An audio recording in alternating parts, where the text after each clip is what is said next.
Start barking. Oh, that's cool. Welcome back. We got another episode of the Stay Off My Grass podcast. You got your boy, Suns fan Randy, and we got Angry Laker.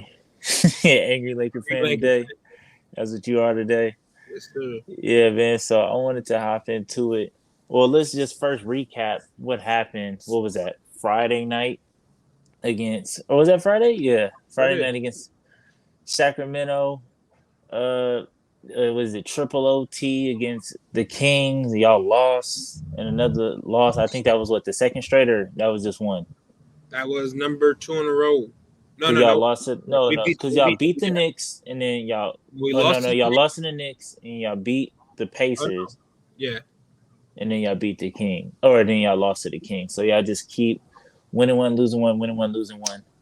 And from what I've seen and from what I could gather from it, it seemed like a pretty good like overall game from everybody. I feel like you got good contribution from everybody. Russ didn't do Russ like fuck up shit until like the very end. Like he had a costly turnover, but it went into so many overtimes. It was just like, all right, like I think that it wasn't all his fault. I do think that it was, you could lay a lot of that blame on LeBron for just settling for outside shots. He went 2 for like 13 from the three ball. He kept trying to do that the fuck you three from deep to end the game. It just never wasn't falling. And to me, what I seen from that, or what I got from that, was just like I didn't understand is like nobody on the Kings can guard or stop LeBron if he go to the hole. Like absolutely nobody.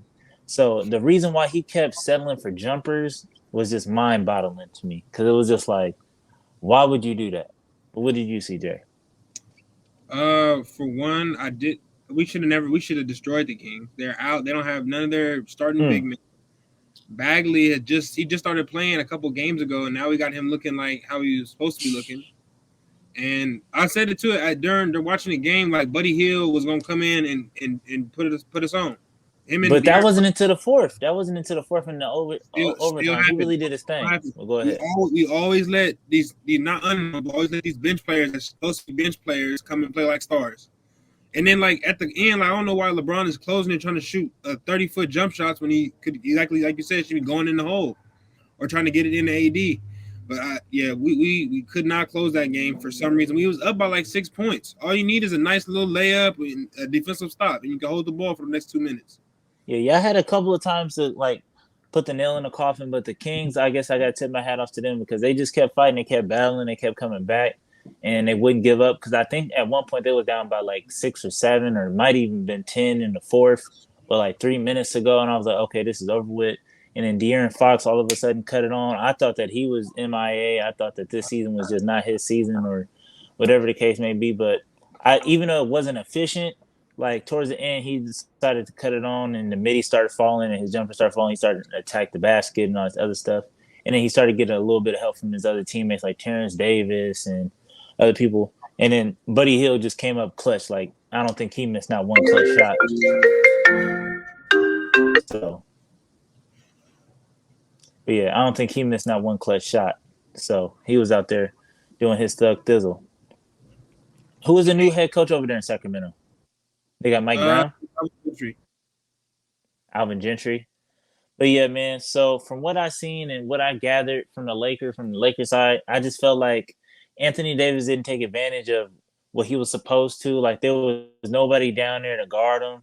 I feel like, and then also another thing too that fell apart was just the defense on the Lakers end. Like, there's no way that the Kings should be out there, or yeah, should be out there getting to the paint and getting whatever shots they wanted, and 3, 4, 5 attempts at a shot and out rebounding the Lakers and all this other stuff. When you got AD down there, you got DJ, you got all these other people. So it's just like I said, I don't know at this point if it's effort or like what it is necessarily from the Lakers, or what to change, or like I don't know if AD is not being aggressive enough, or what the case may be, but something got to change. And a lot of people are speaking of change. A lot of people are saying that the coach should change, and that was something I've been saying for the longest. I feel like Frank Vogel is not going to make it to All Star break, and I think that maybe with tonight we'll talk about that a little bit later on. But if another loss or another bad loss, like to the Kings, like on Friday, like another 20-point loss to like the Thunder or the Cavs or some shit like that, I think he's out of there.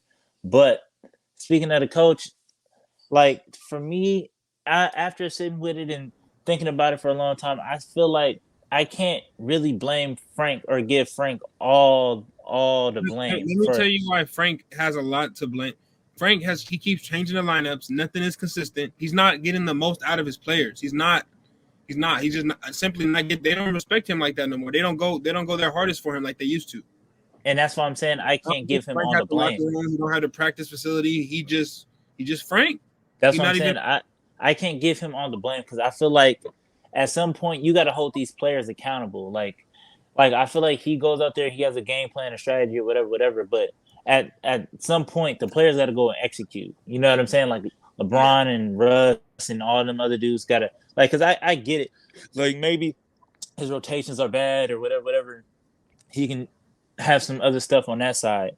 But at the end of the day, like you can't coach effort. Like, and that's just I feel like getting out rebounded and like not playing defense, not getting back in transition. Like you can't like what is this? Like it's not middle school. You know what I'm saying? It's not middle school, it's not elementary ball that you like gotta teach and tell them what to do. Like these dudes are grown professionals. So it's just like he shouldn't have to like micromanage every single thing or micro coach every single thing that's going on with the Lakers. And that's why I feel like personally, like you can't really give him that whole full blame like that.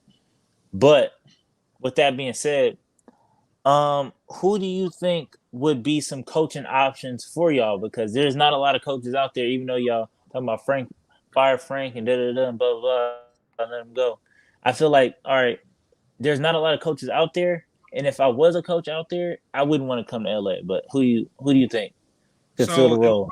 if we fire Frank Vogel today, David Fizdale will be our head coach tomorrow. And you're We're fine with that?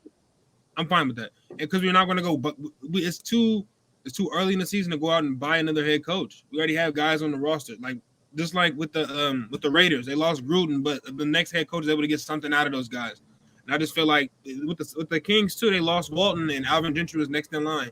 We're not going to go hire a new guy. It's going to be somebody on that bench that's going to be the next coach, and that's how it's going to be. And I understand that. Like my Christmas wish list would be to get Mark Jackson to come coach the Lakers, but I know that's not going to happen. But if next man up is going to be Fizdale.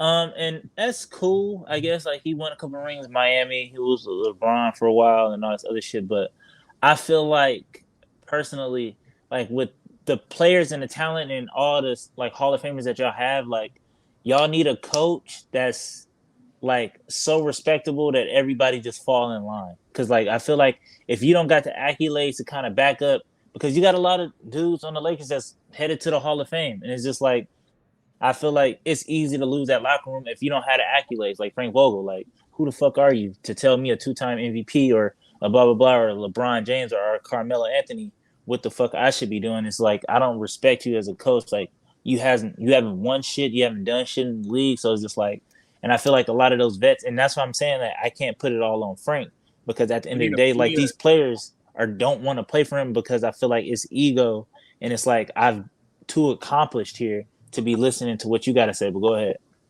Yeah, I think Lakers need a black coach too. There's too many brothers on the roster for him not to have a black coach. Look at y'all. Look at y'all.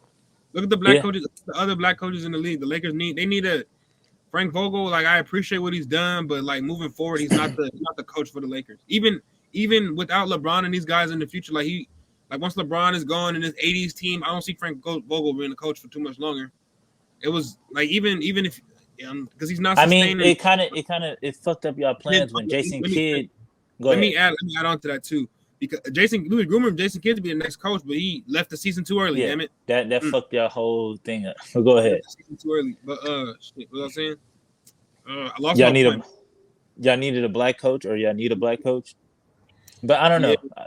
I feel like it's too many vets. It's too many people that's accomplished in the league that's not going to take kind of what some of these other coaches that's out there or that's available like serious. Like I don't see like LeBron or Westbrook getting behind a Mike Brown or like a I don't even know who the fuck is really out there to really you know what I'm saying? Like you need like somebody that's really like that's that seasoned, that's vet, that's like respected, like a pop, like a feel, like it's like all right when he say something, I listen, and I feel like with these players, it's just like there ain't no coaches like that no more. Unless you go get Pat Riley, but nobody. yeah.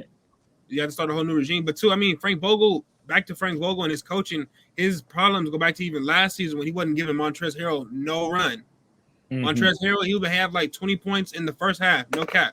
You see his numbers now. Like he was doing up the Lakers too. He had like 18 points and 10 rebounds. Only played like all hustle. All hustle. He played defense. He grabbed rebounds and he allows AD to play that catch up that perimeter.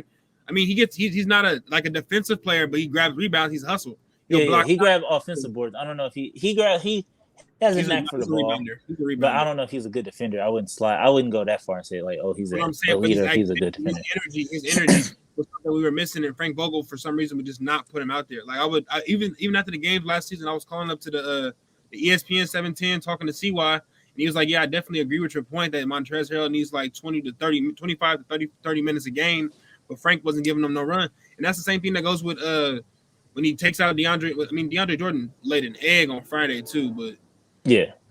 But Frank, I feel like something that y'all, like I said, especially, I feel like something that y'all forget or like is like I'll fast forward I'll skip to the other point about last night with my sons, but like defensive like strategies and like all this other stuff and people not being able to play on the court because of rotations and all this other teams. Like if the team goes small or like I said, if we're a heavy pick and roll team and you get a switch on Montrez, like Montrez is not a good defender like that. He's not a good on-ball perimeter defender like that. So I feel like that's where everybody is like, they're like, oh, put in Trez more. But it's just like, yeah, like he'll go get you 10 rebounds and however many points. But he'll give up 30, huh? He can, but I'm saying we wasn't last season. It was points where I was even telling Laker fans we can put we can run Montrez and Marc Gasol on the floor at the same time because Marc Gasol's a 3-point shooter. He's an outside perimeter shooter, and Montrezl played in the inside. Y'all kept holding on to that. Y'all kept saying that, but we never got to see that play out either. I don't think Marc Gasol is a knockdown like a knockdown 3-ball shooter like that. He's a threat. He can hit him if he's open. Out there. Yeah, he's not like that's not his bread and butter. That's not like he goes out there and runs to the 3-ball line. Like that's not him. But the fact that he can stand out there and not have to post up to get his offense would definitely help Montrezl Harrell. But I mean, hindsight 2020. Drummond laid an egg. Everybody told us like Laker fans gonna see why he have 20 and 30, and they still don't like him. Yeah, I see why. Because he'll go. Going to my point with mismatches, I want to talk about my boys, the Phoenix Suns, baby, 16 in a row. Come on, man. Now y'all beating people. Hey, the NBA. No. Watch out with all that.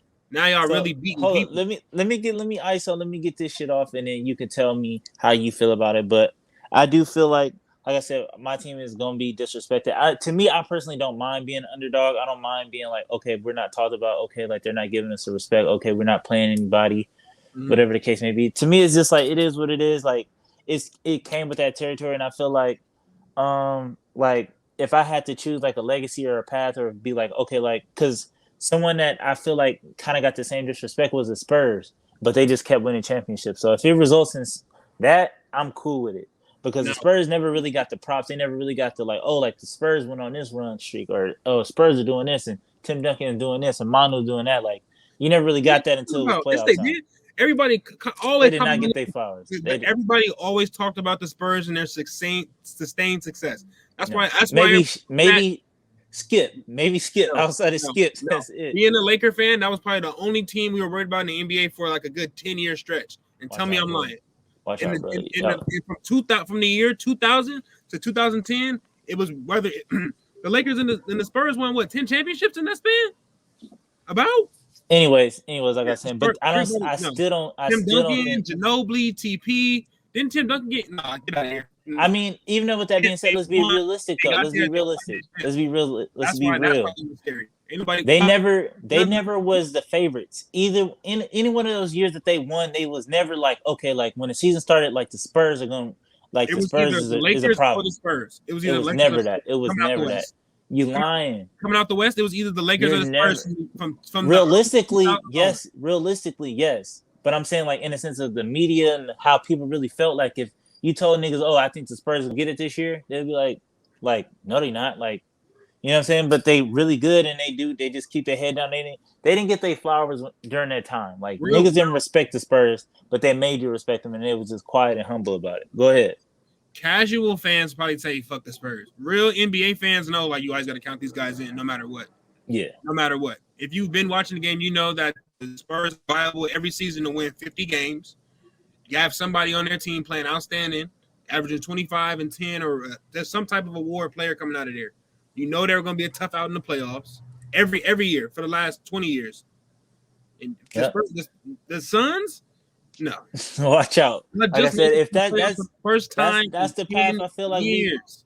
This is I just made it to the playoffs for the first time in 10 years. Even remember when? Okay, it's a whole new era. Remember when Mark Jackson was telling everybody like, "Yeah, we're gonna get the Warriors back.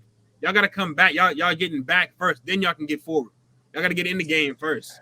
Then like I said, everybody gonna keep disrespecting. Everybody gonna, but it's not until 10 years from now and we say. When I'll be like, damn, like you remember when I was telling y'all niggas about the Suns and when we was coming up and how we gonna be good for the next 10 years and blah blah blah blah blah. And then you know what I'm saying? So I guess like the only way that this is gonna pan out is in the future and hopefully with some rings. But anyways, back to last night. We beat Brooklyn finally. And I feel like I don't know if we got as much national recognition or like people still coming out saying like, oh well, James Harden, blah blah blah, and Jetta and KD and da da da. And either way it goes, like we went out there, they was both healthy, we whooped their ass, and it is what it is. Mikal Bridges had 7 steals last night. I think he stripped James Harden 5 times, just on ball, just stripping 5 times, and then was guarding Kevin Durant, and then I think James Harden only had like 8 points last night, so it's just like, well, go ahead. He had 12. I saw a tweet last night that said James Harden is becoming Drewski right before our eyes with handles. Drewski with handles right before our eyes. I was like, he's not that guy. He's not the same player no more. He was what? I looked at the stats. He was 4 for 15. KD damn near dropped 40. KD gonna do KD regardless. Yeah. It's so beautiful. Highlights. They just. Okay. Yeah, I mean, Book went out there and did his thing. He had 22 in the first quarter. Don't nobody really want to talk about that, but go ahead.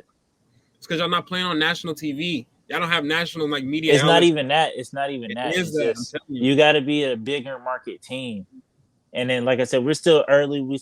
People still finding out about Books, and so maybe in a couple of years or so he can get to that superstar status. But if he don't, I'm cool with it. But like I said, I feel like unless you play for, at the end of the day, like there's a bigger machine behind you, where you play in a bigger market, or like at least.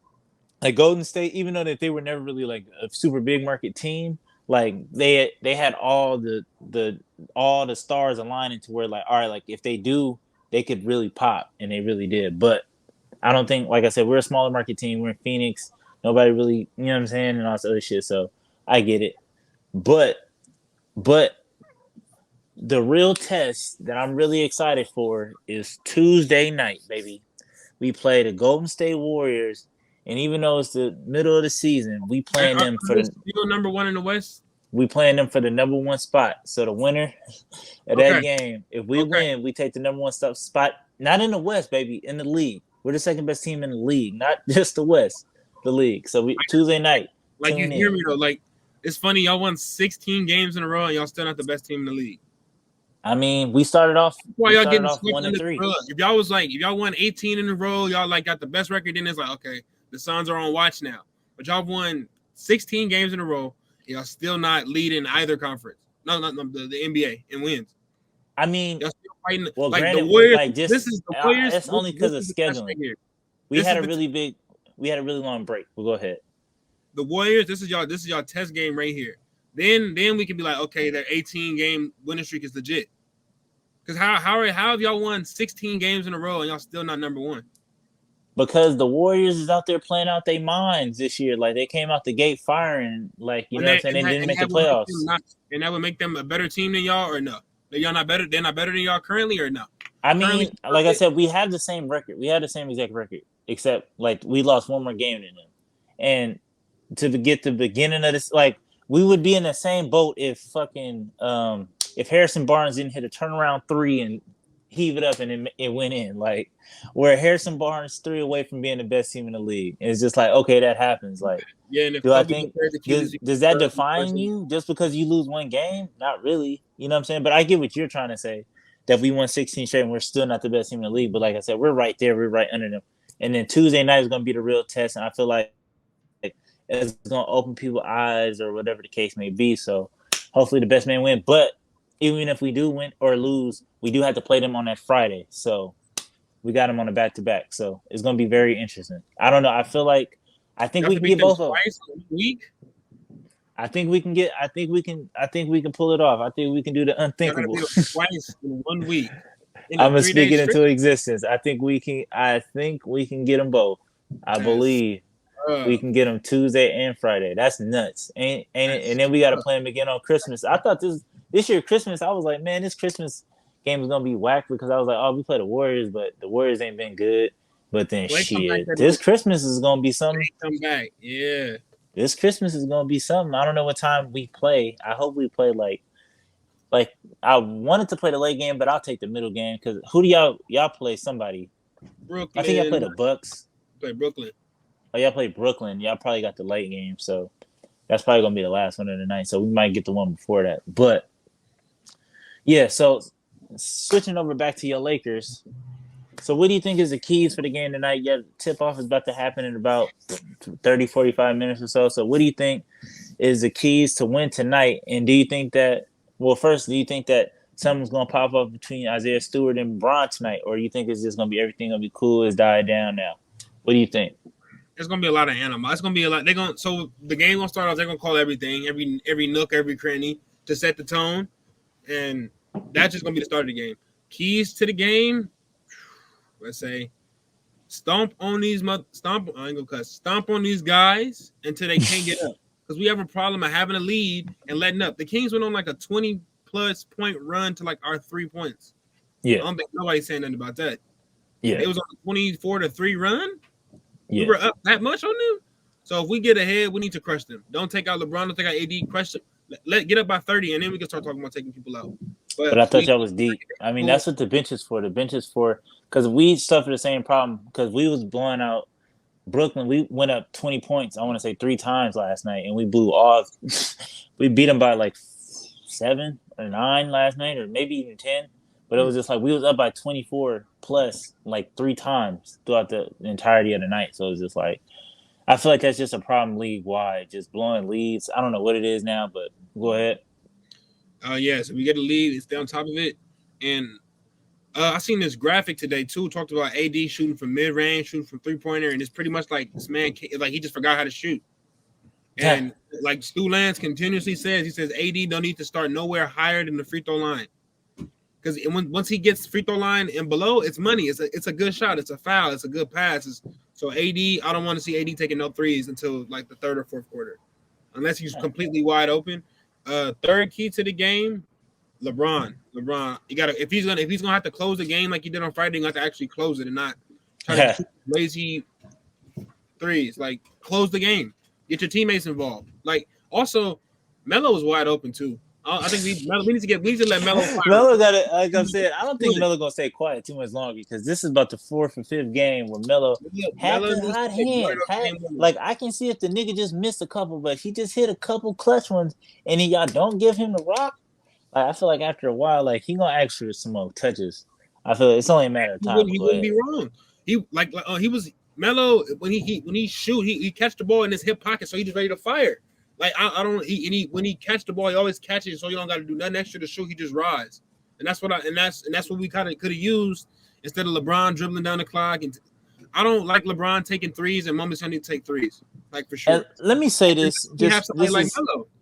Let me say this. This is kind of off topic, but I feel like for me, I've seen a lot of people talking about LeBron and all this other stuff, like after the game or like when obviously when he missed the game winners and all this other stuff, and like a lot of people is putting a lot of this like how the Lakers are struggling right now. They're putting it on Frank Vogel, and I feel like LeBron's getting a pass. And for me, it's just like nah, like LeBron, his whole career has been like okay. LeBron is the GOAT because X, Y, and Z and da. When you bring LeBron, he makes everybody better. And I have not seen him make anybody better on this Lakers team. Well, so far. So it's just like when you bring in Westbrook and all this other shit, it's like he's supposed to make everybody better. And I have not been seeing that. I don't know what happened to that. And like I said, I feel like that's one of his like key points. So it's just like for him not to like or like for him to get a pass and just everybody put it all on Frank. And then like I said, you bringing in all these other people, all these older guys, and and just like, oh, the chemistry ain't right, and It's just like, nah, like that's his bread and butter. When everybody talk about him in the GOAT conversation, is like, oh, LeBron is the GOAT because he makes everybody on his team better. And I'm just saying, with this team, I don't see nobody on this team that he's made better.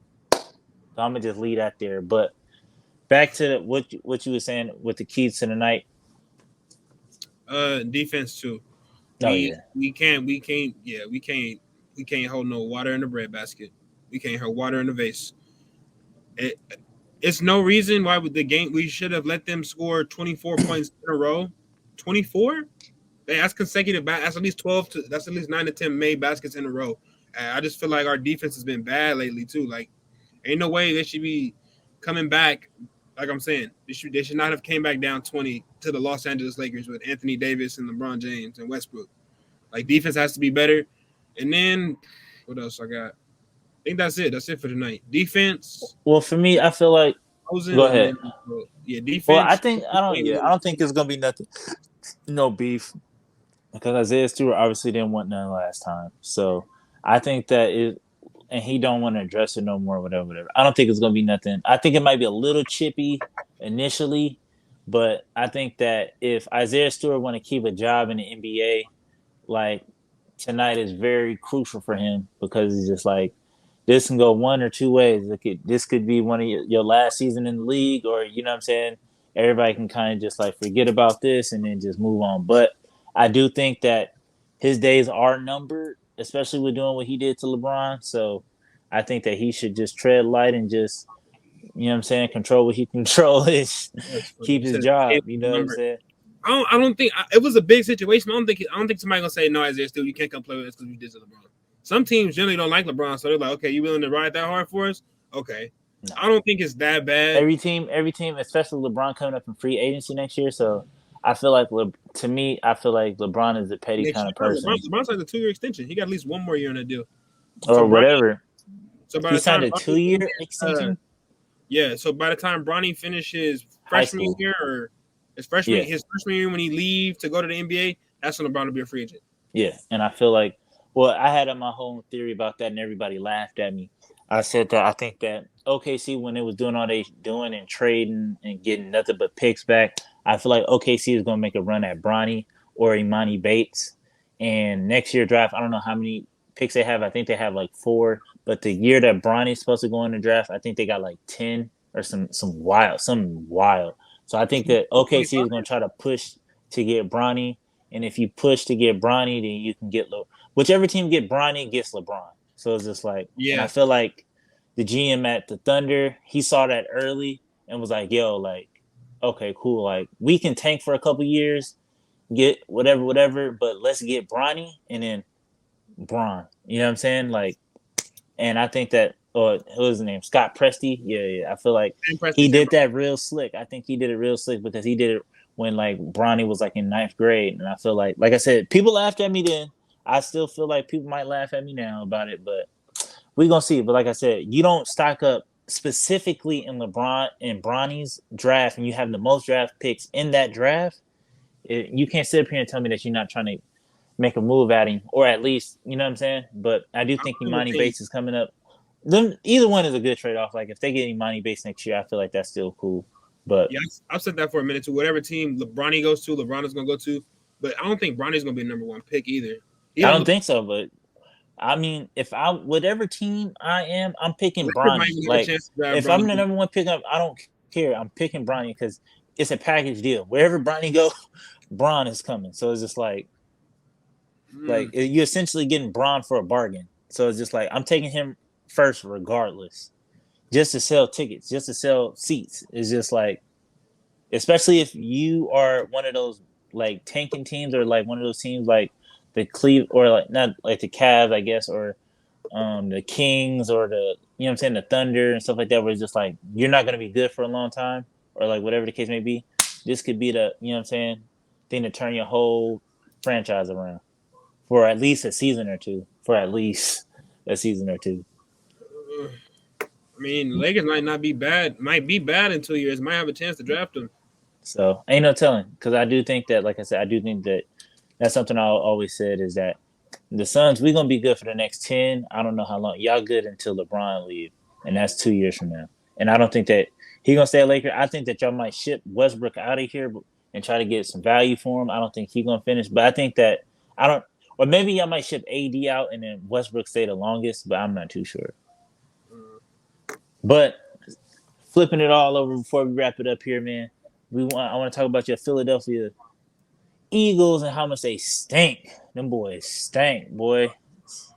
3 picks today from your boy Jalen Hurts. Like I said, I feel like he showed that he can be good, and then he do stuff like he did today. And it's just like I just don't understand him. I don't get it.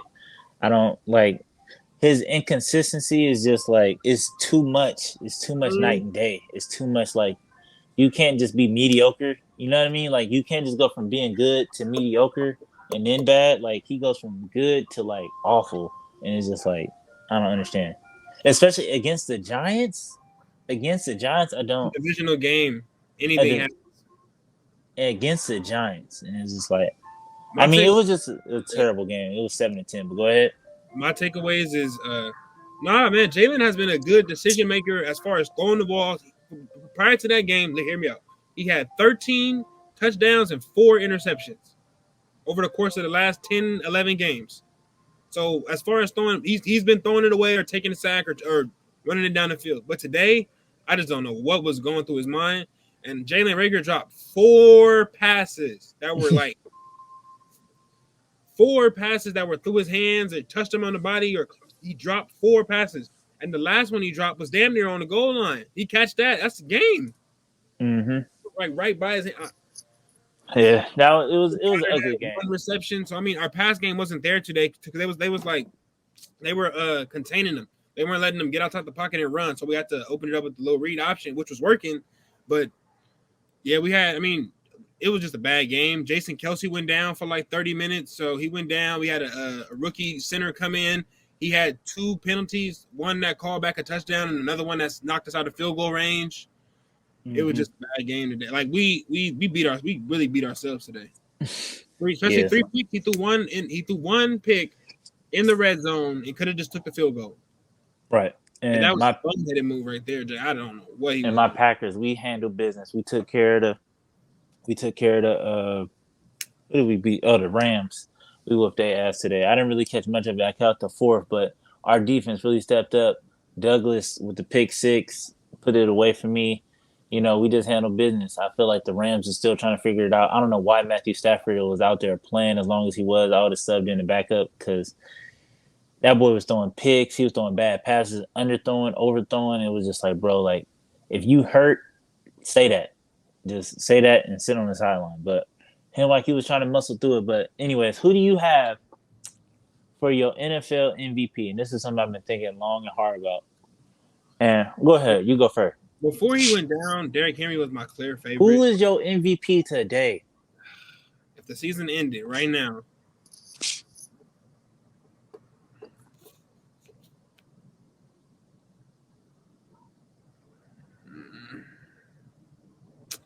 it's probably Rodgers. My MVP. Is you gonna hate this? My MVP is that boy over there on the Colts, Jonathan Taylor. That boy nice. If I was gonna say him, but if they'd have won today, I'd have been like, yes. they lost, so I didn't say him. But I mean, the Packers keep on packing. I think Aaron Rodgers too. Like you got to throw him in the convo. But I mean, so it'll probably go Aaron Rodgers get the MVP and then Taylor get the offensive award because they don't get that to running backs. Right, but yeah, Jonathan Taylor's out there doing his thug fizzle. So. Real quick. So how do you feel about John Wall? And do you think it's over with? Do you think he's saying that he's having a little difficulties with the organization? He's telling them that he wants to play and start, and then the Rockets is telling him, "No, you got to come off the bench, bruh." And he like, "Well, shit, I'm gonna just sit up here and wait and try to create some sort of value for myself on Instagram and post all these workout videos and da." But we all know how he is in real life, and we know he can't shoot and. He kind of like a Westbrook that's not as aggressive. You know what I mean? But go ahead. How do you feel about him? John Wall don't shoot threes. I think some team could definitely use him. If Derrick Rose can come back and have a resurgence, Don't do that. Don't do Nah, that. Don't disrespect Derrick Rose like that. Don't try to put them two. Derrick Rose is I don't see MVP, where the youngest MVP of all what's a time. Don't team do and that. like I don't think a team right now is in dire need of a point guard that I can That's come what up. I'm saying. The league is plenty full of point guards, especially with the new breed point guards, the 6'8" bronze, like the Cade Cunninghams, the Lucas, the Ben Simmons, the you know what I'm saying, the really big guards that handle the ball and play point. Like we're good on like the league. I can't really think of a team that really needs like a point guard like that. I would say the Wolves, and now they got D'Angelo Russell. He was out there doing his thing last night. I would say the Cavs. They got Ricky Rubio and Darius Garland and Colin Sexton. I think Colin Sexton is buns though, but yeah, nah, I don't. I can't really think of a team that is in dire need of a point guard. I mean, outside of y'all. I don't think John Wall should not be playing in the NBA, but I think he does deserve some NBA minutes right Oh now. yeah, yeah, yeah. I don't think he should be I think getting it's off the iced bench. I out. think he is off the bench though, because I think that that's something that he might have to. I feel like when you come from a player like him and you come from his caliber, like kind of like with Melo, like Melo, when the idea of coming off the bench first, he was like, "Hell no, I'm not coming off no bench," and it's just like that's just a part of the realization that like the light at the end of the tunnel is like shining brighter on you now. You know what I'm saying? It's just like it's almost the end, dog. Like it's almost over with. Yeah, you know what was funny too is that a few years ago I was arguing with this one dude. I kept telling him, Damian Lillard over John Wall, clear as day. Damian Lillard over John Wall, clear as day. This young man kept telling me John Wall was better than Damian Lillard. John Wall did X, Y, and Z. Now John Wall ain't even seeing 0 minutes on the floor. Yeah. What happened? He went from hitting buzzer beaters in the playoffs to sitting behind Jalen Green and them and not playing, getting injured. And I told him, I was like, Dame is that guy. He's been consistent all his years in Portland. He's hit buzzer beaters. He's won awards. He's made all NBA league teams. Been an Yeah. all-star. Don't get hurt. He get hurt, but he don't get hurt where he's out for the whole season.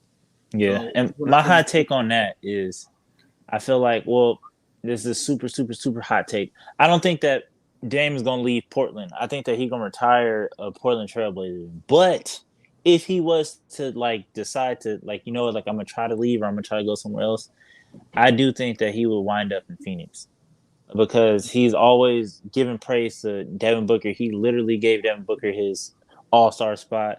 He says that he watches the Suns whenever he's not like whenever they play, like every game we play, whatever the case may be. And I do think that the Suns, we just got to think for old ass point guards. Like if you're an old ass point guard and you want to, you know what I'm saying, win or like rejuvenate your career, come here, baby. We take old point guards and we, you know what I'm saying, we embrace them and we turn them into something, and you know what I'm saying, we do our thug thizzle with them. But I mean, that's it for this episode, man. So we're gonna go ahead and probably hit y'all with another quick one after the games. Hopefully, we can see. Hopefully, your keys of the game work today. So we're gonna see what it do, and hopefully Frank Vogel don't get fired tonight on court. All right, peace. Peace.